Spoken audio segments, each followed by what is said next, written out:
Hi friends, embroidering work వేసిన తర్వాత మనకి ఏ స్టోన్స్ యూజ్ చేయాలి, మరియు అలాగే గమ్ అనేది ఏది వాడతారు అన్నది ఈ వీడియోలో అయితే చెప్పిస్తాను. చూడండి, మనకు ఫ్యాబ్రిక్ వచ్చేసి ఇదైతే కోన్ షేప్లో అయితే దొరుకుతుంది. 10 రూపీస్ కల్లా దొరుకుతుంది షాపులలో.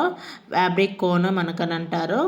ఇక్కడ వచ్చేసి దీనిలో బాటిల్స్ కూడా ఉంటాయండి. బాటిల్స్ ఉన్నప్పుడు మనకి అలా ఏంటంటే ఒకసారి ఓపెన్ చేసినప్పుడు గాలనే వెళ్తూ ఉంటుంది. ఒకసారి ప్రెస్ చేసామంటే ఒక్కొక్కసారి ఇట్లా ఓపెన్ కాగానే చాలా పడుతుంది క్లాత్ మీద. అలానే మనకు క్లాత్ అనేది వేస్ట్ అవుతూ ఉంటుంది.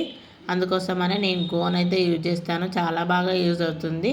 ఇక్కడ స్టోన్స్ వచ్చేసి మల్టీ కలర్ అయితే యూజ్ చేస్తాను. మల్టీ కలర్ చిన్న సైజులో దొరుకుతాయి మనకు, పెద్ద సైజులో కాకుండా, 0 సైజులో కాకుండా ఇలాంటి బాగా షైనింగ్ అయితే ఇస్తాయి. అందుకోసమని ఇదైతే యూజ్ చేస్తాను ఫ్రెండ్స్. చూడండి, ఇక్కడ వచ్చేసి మొత్తానికి టోటల్గా ఇట్లా మనకు ప్రెస్ చేసుకున్నామంటే క్లాత్ మీద అయితే వేసుకోవద్దు స్టోన్స్. ఎందుకోసం అంటే మన క్లాత్ మీద గమ్ అనేది పెడతా ఉంటాం కదా, స్టోన్కి అప్లై చేసి మనకు మళ్ళీ డిజైన్ మీద అప్లై చేసినప్పుడు మరకలు అనేది వస్తూ ఉంటాయి, గమ్ము మరకలు.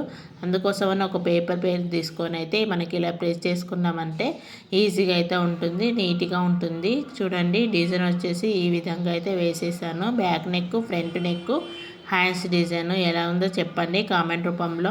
మొత్తానికి కలర్ కాంబినేషన్ ఇలా ఉంది. సారీ కలర్ వచ్చేసి గ్రీన్ కలర్ మరియు సిల్వర్ కలర్ షైనింగ్లో అయితే ఉంది. మనకి ఇలాంటి షైనింగ్ కలర్ అయితే ఉంటాయి. ఈ డిజైన్లో వచ్చేసి 4 డిజైన్లు అయితే 4 కలర్ల థ్రెడ్స్ అయితే పెట్టుకోవచ్చు. చాలా బాగా అయితే ఉంటుంది. డిజైన్ లుక్ వచ్చేసి మనకి ఇందులో పికాక్ డిజైన్ కూడా ఉంటుంది. ఏ ఆప్షన్ కావాలంటే చాలా